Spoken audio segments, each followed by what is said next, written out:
Hello everyone, welcome to मो classroom junior. आज class को समस्त को स्वागत। आज आम आमर षष्ठ श्रेणी ओडिया बहिर द्वितीय पाठ प्रभात अवकाशर प्रश्नोत्तर गुड़िक आलोचना करिबा। क्लास टी को स्टार्ट करने पूर्व तुम मानक आउ गोटे इंपोर्टेंट इनफॉरमेशन मु दबाक चाहूँगी। आमर मो क्लासरूम जूनियर ऐप रे क्लास 6th 7th आउ 8th रो full year syllabus already launch हो सारी एवं कोर्स मध्य स्टार्ट हो सारे आ बहुत पिला तार एनरोल करके फायदा उठाउछन्ती। तुम मानक आउ डेरी न करिकी कोर्स रे जॉइन हो जिबा दरकार। एथिरे तुम मानक एक्सपर्ट टीचर्स मानक द्वारा 100% सिलेबस कवर अप मिलेबो। प्रत्येक सब्जेक्ट कोर्स रे ऐड करा जायछि। ओडिया, इंग्लिश, हिंदी, साइंस, संस्कृत सबु प्रकार सब्जेक्ट को एथिरे इंक्लूड करा जायछि। रेकॉर्डिंग्स मध्य तुमर पूरा वर्ष सारा अवेलेबल रहिबो। जदि कोनोसी लाइव क्लास मिस होछि ताहले तुमे रेकॉर्डिंग्स देखि समस्त डाउट्स मध्य क्लियर करि परिबो। स्टिल जदि कोनोसी डाउट क्लियर होनी ताहले हमर डाउट क्लियरिंग सेशंस मध्य रहउछि, जोथिरे कि बळका रहि जायतिबा डाउट गुडी को मध्य तुमे सेथिरे टीचर्स मानन को पचारि परिबो। वीकली टेस्ट हबो, जहा कि प्रत्येक वीक रे जहा भी पढ़ा जाउछि से सब गुडा कर वीकली टेस्ट मध्य अवेलेबल अछि। प्लस फुल ईयर गाइडेंस और मोटिवेशन तुमको मिलुथिबो। ताले डेरी न करके तळे दिया जायतिबा नंबर रे कांटेक्ट करंतु एवं जदि एनरोल करिवार इच्छा अछि ताले मो क्लासरूम ऐप को इंस्टॉल करके सेथिरे कोर्स गुडी को निजर जहा दरकार अछि से कोर्स गुडा को जाईकी एनरोल करि पारि। षष्ठ श्रेणी बोली नुहे, केवल षष्ठ नुहे, षष्ठ सप्तम अष्टम समस्त पिलांक पई full year course already launch हो सारे। ताहले डेरी करनी, समय फायदा उठा आउ जहाँ सुविधा मिलूँ से सुविधार मध्य सुजोग नेबा निश्चित चेष्टा कर। चलते स्टार्ट करिया आम आज चैप्टर प्रभात अवकाश। प्रभात अवकाश चैप्टर टी ऑलरेडी तुम मैंने पढ़ी सारी थी। ए चैप्टर भितर माँ यशोदा आउ श्रीकृष्ण विषय रे वर्णना करा जायछि। यार प्रथम प्रश्न आम देखा कौन देछि। प्रश्नटी देछि सकाळ हेबारु केउ केउ पक्षी राबिले। बहुत सहज प्रश्न, बही भितर देछि मध्य। सकाळ हेबारु कोउ कोउ पक्षी राबिले। सकाळ हेबारु सुवा, काऊ, कोइली आउ कुकुड़ा आदि पक्षी राबिले। सुवा, काऊ, कोइली आउ कुकुड़ा ए सब पक्षी राबिले बोली बही रे वर्णना करा जायछि। तापरे प्रश्न अछि 2 नंबर प्रश्न, माता जशोवंती श्रीकृष्ण को केउ सब खाद्य खुआइबे बोली कहिसंती। माँ यशोदा जशोवंती किए यशोदा, माँ यशोदा श्रीकृष्ण को कौ खाद्य खुआइबे बोली कहिसंती। आमे समस्त जानिछे श्रीकृष्ण को सबुठार फेवरेट खाद्य होछि लहुणी। किंतु ता भितर श्रीकृष्ण को तांको माँ देखिछंती माँटा पिलेटा बहुत पतला हो जाइछि, तो ताकू से कोन कहउथिले कदली, लहुणी मिश्रित पेड़ा, राबिड़ी आउ खंड तथा सर ये सबू मिसेकी खुआइबे बोली कहिसंती। उत्तर लिखियो माता जशोवंती श्रीकृष्ण को कदली, लहुणी मिश्रित पेड़ा, राबिड़ी एवं खंड और सार प्रभृति खुआइबे बोली कहिसंती। तापर हमर नेक्स्ट प्रश्न आछि, श्रीकृष्ण केउ कारणरू पथश्रम पाई अधिक समय सोई जाइछंती। श्रीकृष्ण अधिक समय सोई जाइछंती काहेकि? प्रश्नर उत्तर कौन लिखिबो? श्रीकृष्ण गतकाली बाछुरी चरेबाकू जाई पथश्रम पाई शरीर रे दुर्बलता अनुभव करिसेंती। तेणु अलसरे अधिक समय सोई जाइछंती बोली यशोदा भाबिचंती। माँ श्रीकृष्ण को उठाउछंती, उठेला बेले लेट हो जाइछि। काहेकि लेट होइछि, कम विलंब हैला? विलंब होबार कारण माँ यशोदा कहउछंती गतकाली बाछुरी चरेबाकू जाई बाटरे तू श्रम पाई जाइछु, पथ श्रम अर्थात चरेबाकू गले कौन गाड़ी लेके बाइक रे थोड़ी ना जिबे, चली चली जाइछंती। तो चली चली जाइकी से पथ श्रम पाई थकी जाइछंती और शरीर रे दुर्बलता आसी जाइछि, दुर्बलता अनुभव करुछंती। तेणु अलसरे से अधिक समय सोई जाइछंती बोली माँ यशोदा भाबिछंती। नेक्स्ट क्वेश्चन, केउ माने सिंहद्वार निकट रे थाई श्रीकृष्ण को डाकुछंती। सिंहद्वार अर्थात घर मुख्य द्वार को एठी सिंहद्वार कहा जाइछि। केउ माने सिंहद्वार निकट रे थाई श्रीकृष्ण को डाकुछंती। गोपाल बालक माने सिंहद्वार निकट रे थाई श्रीकृष्ण को डाकुछंती। तापरे हमर आसला ओरल क्वेश्चन सरला। एबे आसला क्वेश्चन नंबर 2। क्वेश्चन नंबर 2 रे प्रथम प्रश्न देछि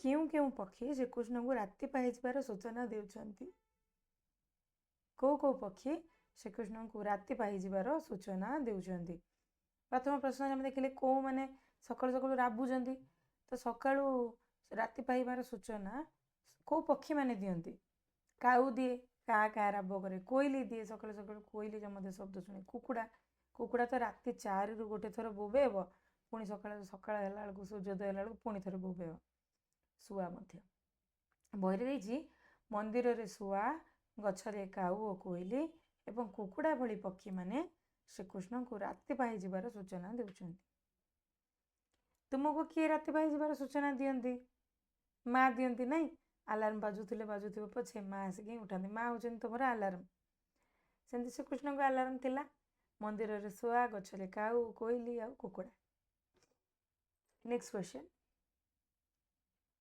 श्रीकृष्ण निदर उठिबा परे माँ यशोदा कौन करिवे कहउचंती श्रीकृष्ण निदर उठिला परे माँ यशोदा कौन करिवे कहउचंती श्रीकृष्ण कहउचंती जो माँ यशोदा कहउचंती तू उठे मु सुगंधित जल रखिछि से सुगंधित जल रे तो मुह को धोई देबी तथा मु जो खाद्य प्रस्तुत करके रखिछि से खाद्य तते खुआई देबी दीरे जाक कहउचंती माँ माने सेमती कहंती ना श्रीकृष्ण निदर उठिबा परे माँ यशोदा झरी रे रखिथिबा सुगंधयुक्त जल रे तांको श्रीमुख को धोई देबे तापरे तांको कदली लहुणी मिश्रित गुटिका अधाम खंड और सर प्रभृति खुआइबे बोली कहिसंती झरी कौन झरी होची जो बासन रे जो ढाल रे जल रखा जाए जो पात्र रे जल रखा जाए ताको झरी बोली कहा जाए ता माने हांडी नुहे गोटे छोट तसला बा आमे कहूचे कौन ताको ढाल कहूचे जो थे कि जल रखा जाए सुगंधित जल रखा है मुह धोई देवा तापर तांको कदली लहुणी मिश्रित गोटिका अधाम खंड सर ए सबू खुआई देबे बोली कहउचंती पुणी नेक्स्ट क्वेश्चन आछे श्रीकृष्ण काहेकि एते बेल पर्यंत सोईचंती बोली माता यशोदा भाबुचंती से भाबुचंती बाछुरी चरेबाकू जाइथिला आउ रास्ता रे सरे श्रम पाई जाइछि थकी पड़िछि देहटा दुर्बल निश्चित लगुच तेणु आलस्य शोई पड़ी तो श्रीकृष्ण गतकाली बाछुरी चरेबाकू वन को जाइथिले बाछुरी पछे पछे बुली पथश्रम हेतु तांको देह दुर्बल होई पड़िथिबो तेणु आलस्य हेतु श्रीकृष्ण एते बेले जाए शोइछंती बोली माँ यशोदा मने मने भाबुचंती माँ यशोदा मन में बहुत गुड़ाए प्रश्न आसुचे ना कहीं मो पुओ उठिनी एते डेरी कहीं है एते विलंब तो हवा कथा नुहे ये सब प्रश्न माँ मन में उठे से भाभी जे गतकाली जो बाछुरी चरेबाकू जाइथिला बण को चली चली बुली से बाछुरी पछे पछे धाई पथश्रम होइछि आ ता देहटा दुर्बल हो पड़ी तेणु आलस्य से शोई पड़ी बोली माँ भाबुचंती प्रश्न पुणी देछि ए कविताटे यशोदांकर मातृस्नेह किपरि फुटी उठिछि यशोदा होउछन्ति यशोदांकर 11 बड़ा विषिकोषण होउछन्ति तांको पुओ श्रीकृष्ण बहु वर्ष पर तांको संतानटे जन्म होइछि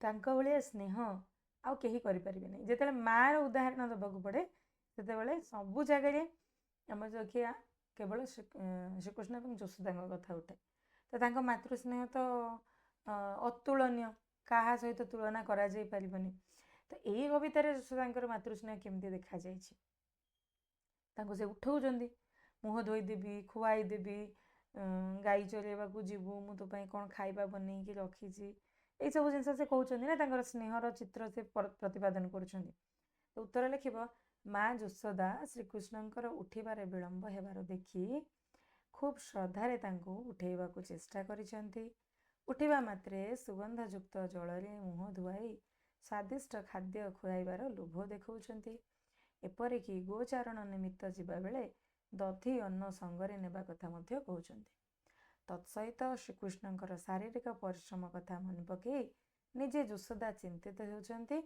एहिपरि भावे उक्त कवितार यशोदांकर अनाविल मातृस्नेहर चित्र फुटी उठिछि माँ कहउछन्ति पिला को मु तो मुह धुआई देबी तते खुआई देबी तू उठे गाई चरेबाकू जीवु डेरी हो जीव मु तो पई दधि अन्न प्रस्तुत करी रखिछि तो काली थकी पड़िथिबु कि से सब जिनस से भाली होउछन्ति ना मने पकाउछन्ति ताको से गुण गुण होउछन्ति यही सब जिनस देखिले ही आम जानुचे जे यशोदा मातृस्नेह केमिति फुटी उठुଛି।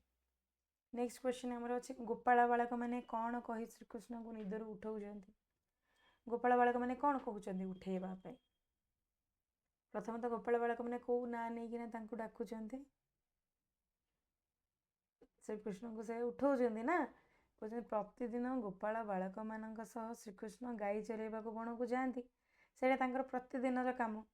श्रीकृष्ण गोटे रजा पुओ गोटे राजा पुओ माता देवकी आउ वसुदेव पुओ किंतु कौन करवा भाग्यवशत निज जीवन पाई से गोटे लीला ना से गोटे खेला लीला खेलापाई से आसते पिलादिन अतिबाहित होता नंद यशोदा कोल। जेहेतु नंद यशोदा गोटे गौड़ परिवार तो सी गोटे गौड़ परिवार पिला भाया बढ़ी। गौड़ मान कम कौन गोपाल मान कम कौन गाई चरैवा। सी सबुदिन गोपाल मान सहित जाती गाई चरैया कि से दिन डेरी हो जाए माँ यशोदा उठाऊँ ना तो निश्चित डेरी हो जाए।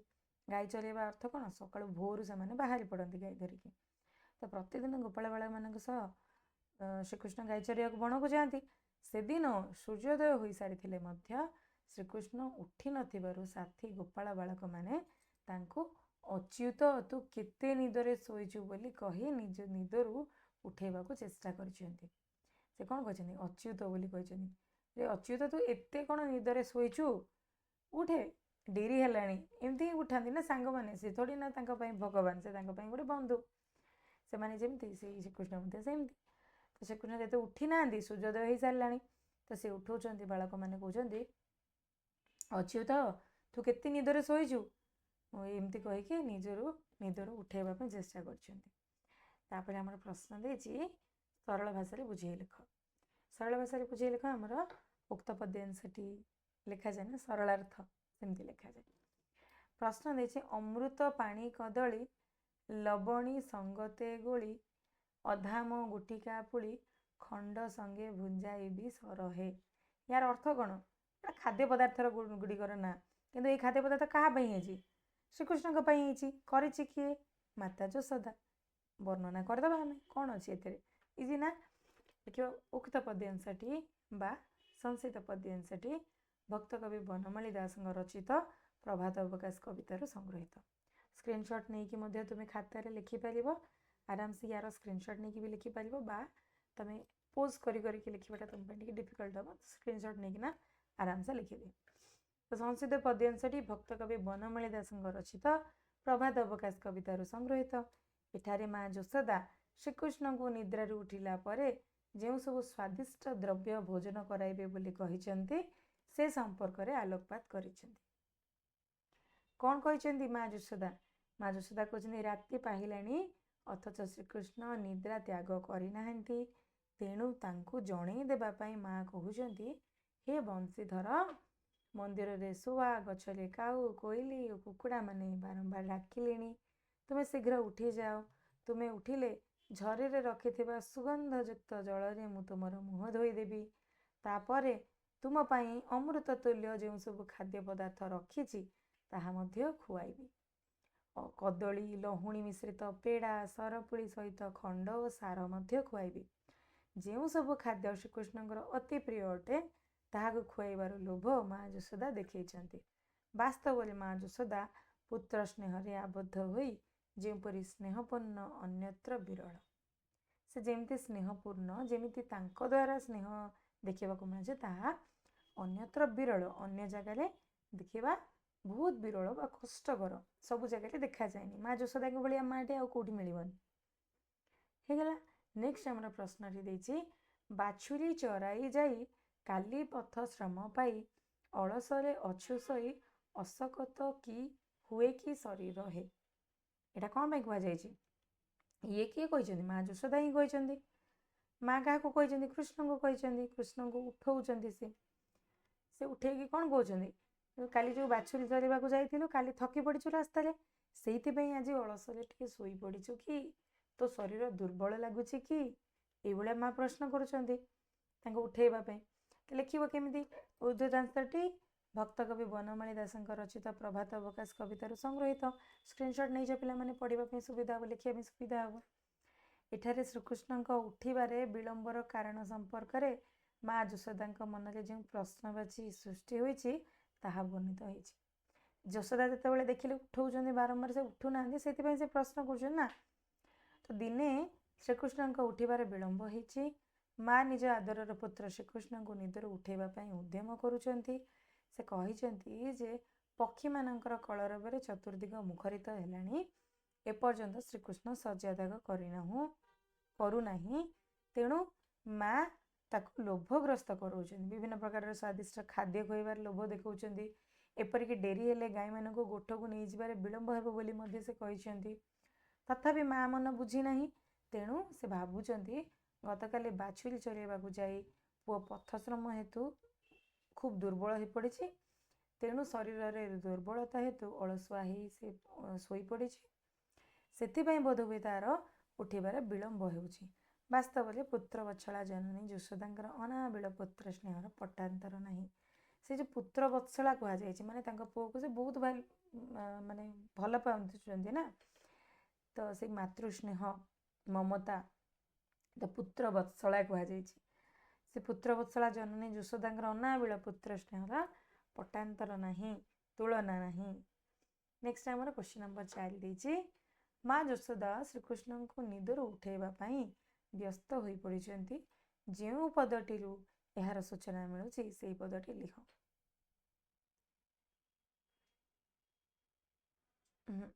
ଏଇଟା ଆମର ସିଂହଦ୍ୱାରେ ଗୋପସୂତ ଡାକନ୍ତି ଉଠ ଅଚ୍ୟୁତ, କେତେ ନିଦ୍ରା ଯାଉ ତୁ ତ ଆକାଶେ ଉଦୟ ଦିନ କରହେ। ଏଇଟା କିଏ କହିଛନ୍ତି? ଏଇଟା ମା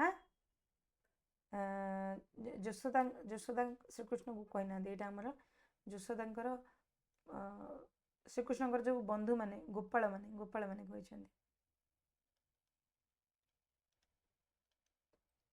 ଗୋପାଳମାନେ କହିଛନ୍ତି, ଏଇଟା ମା ଯଶୋଦାଙ୍କୁ କହିଛନ୍ତି। ନେକ୍ସଟ ଶ୍ରୀକୃଷ୍ଣଙ୍କୁ ଦେଖିଦେବ କବିତା ଭିତରେ ମା କ'ଣ କ'ଣ କହିଛନ୍ତି ତାକୁ ଦେଖିକି ତୁମେ ଲେଖିପାରିବ। ଶ୍ରୀକୃଷ୍ଣଙ୍କୁ କିଏ କେଉଁ ନାମ ଧରି ଡାକିଛନ୍ତି ସେଇ ନାମ ଗୁଡ଼ିକ ଲେଖ। ଏଇଠି କିଏ ଡାକିଛନ୍ତି, କେଉଁ ନାଁରେ ଡାକିଛନ୍ତି? ଯଶୋଦା କେଉଁ ନାଁରେ ଡାକିଛନ୍ତି? ସେ ଡାକୁଛନ୍ତି ବଂଶୀଧର, ବନମାଳୀ, ରାମ ଏବଂ ବାସୁଦେବ, ଏଇ ନାଁ ଧରିକି ଡାକୁଛନ୍ତି। ଗୋପସୂତ ମାନେ କ'ଣ ଡାକୁଛନ୍ତି? ସେ ଡାକୁଛନ୍ତି ଉଠ ଅଚ୍ୟୁତ ବୋଲି ଡାକୁଛନ୍ତି। ଆଉ ବନମାଳୀ, କବି ବନମାଳୀ ଦାସ କ'ଣ ଡାକୁଛନ୍ତି? ସେ ଚକ୍ରଧର ବୋଲି ଡାକିଛନ୍ତି। ସମସ୍ତେ ଅଲଗା ଅଲଗା ନାଁରେ ଡାକିଛନ୍ତି। ଯଶୋଦା ଡାକିଛନ୍ତି ବଂଶୀଧର କହିଛନ୍ତି, ବନମାଳୀ କହିଛନ୍ତି, ରାମ ବି କହିଛନ୍ତି, ବାସୁଦେବ ବି କହିଛନ୍ତି। ଗୋପସୂତ ମାନେ କେବଳ ଅଚ୍ୟୁତ ବୋଲି କହିଛନ୍ତି, ଏଇ କବିତାରେ ଆମେ ଯେଉଁ ଦେଖିଲେ। ତାପରେ ଏଇଠି ଆମେ ଦେଖିଲେ ନା, କେବଳ ଅଚ୍ୟୁତ ବୋଲି କହିଛନ୍ତି ସେମାନେ। ତାପରେ କବି ବନମାଳୀ ଦାସ କହିଛନ୍ତି ଚକ୍ରଧର ବୋଲି। ତାପରେ 6 ନମ୍ବର ପ୍ରଶ୍ନ ଦେଇଛି, ବଂଶୀ ଯିଏ ଧରନ୍ତି ତାଙ୍କୁ କୁହାଯାଏ ବଂଶୀଧର। ବଂଶୀ ଧରିଛନ୍ତି ବଂଶୀଧର। ସେମିତି ଚକ୍ର ଧରନ୍ତି ଯେ ତାଙ୍କୁ କୁହାଯାଏ ଚକ୍ରଧର। ଧନୁ ଧରନ୍ତି ଯେ ତାଙ୍କୁ କୁହାଯାଏ ଧନୁର୍ଧର। ଦେଖ ଏଇଠି ଚକ୍ରଧରରେ ଆମେ କିଛି ବି ଅକ୍ଷର ଜଡ଼ିତ ହେଇନି, ସିଧାସଳଖ ଚକ୍ରଧର ହେଇଗଲା। ଧନୁର୍ଧରରେ କିନ୍ତୁ ପରିବର୍ତ୍ତନ ହେବ, କେବଳ ଧ ଜାଗାରେ ଅର୍ଦ୍ଧ ଲେଖାଯିବ। ଠିକ ଅଛି, ଧନୁର୍ଧର।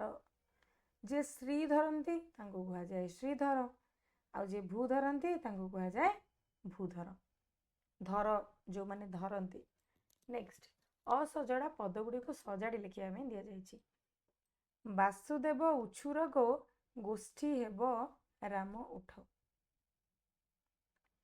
ଉଠ ରାମ ବାସୁଦେବ ଗୋଗୋଷ୍ଠୀ ଉଛୁର ହେବ, ଏଇଭଳିଆ ଲେଖା ହେଇଛି। ତାପରେ ଦେଇଛି ଆହାର ନଦୀ କୂଳେ ଦଧି ସାଥେ ଅନ୍ନ ନେବ କରିବ ହେ। ସେ କହିଛନ୍ତି ଦଧି ଅନ୍ନ ସାଥେ ନେବ ନଦୀ କୂଳେ କରିବ ଆହାର ହେ। ଦଧି ଅନ୍ନ ସାଥେ ନେବ ନଦୀ କୂଳେ କରିବ ଆହାର ହେ। ମା ଯଶୋଦା ଉଠେଇଲା ବେଳେ କହୁଛନ୍ତି ନା, ମୁଁ ଦଧି ଅନ୍ନ ତିଆରି କରି ରଖିଛି, ତୁମେ ଉଠିଲେ ତାକୁ ନେଇକି ଯିବ। ଗାଈ ଚରାଇବାକୁ ବିଳମ୍ବ ହେଇଗଲାଣି, ଗାଈ ଚରାଇବାକୁ ଯିବ, ସେଇଠି ଭୋକ ଲାଗିଲେ ଦଧି ଅନ୍ନ ଖାଇଦେବ, ଏଇଭଳିଆ କହିଛନ୍ତି ନା ମା ଯଶୋଦା। ତ ଇଏ ହେଉଛି ଆମର ପ୍ରଶ୍ନୋତ୍ତର ବିଭାଗ ଚାପ୍ଟରର ସମସ୍ତ ପ୍ରଶ୍ନୋତ୍ତର ଗୁଡ଼ିକ ଆମେ ଏବେ ଆଲୋଚନା କଲେ। ଯେଉଁ ଲଙ୍ଗ କ୍ୱେଶ୍ଚିନ୍ ଗୁଡ଼ିକ ରହିଲା ତାକୁ ଆଉ ଥରେ ଯଦି ସ୍କ୍ରିନଶଟ୍ ନେଇନ ପୁଣି ଥରେ ସ୍କ୍ରିନଶଟ୍ ନେଇପାରିବ। ଏଇଟା ଆମର ଗୋଟିଏ କ୍ୱେଶ୍ଚିନ୍ର ଆନ୍ସର୍, ଯେଉଁଟାକି ଖର ଆନ୍ସର୍ଟା या को भी स्क्रीनशॉट नहीं पारिबो आ कर आंसरटा ये अच्छी यार स्क्रीनशॉट नहीं कि लिखिपर ठीक अच्छे। तो नेक्स्ट क्लास रे आउ गोटे चैप्टर सहित आम आलोचना करवा आउ गोटे चैप्टर प्रश्नोत्तर गुड़िक आलोचना करवा। आशा करछि वीडियोटी भल लगी वीडियोटी भल लगी लाइक कर चैनल को नुआ आसते सब्सक्राइब कर आउ बेल आइकन को प्रेस करके नोटिफिकेशन को ऑल रे सेट करदब पुणी निज सांग मान सहित वीडियोटी को शेयर करदब। नेक्स्ट क्लास रे मिसिबा आउ गोटे चैप्टर नहीं कि till then bye and take care.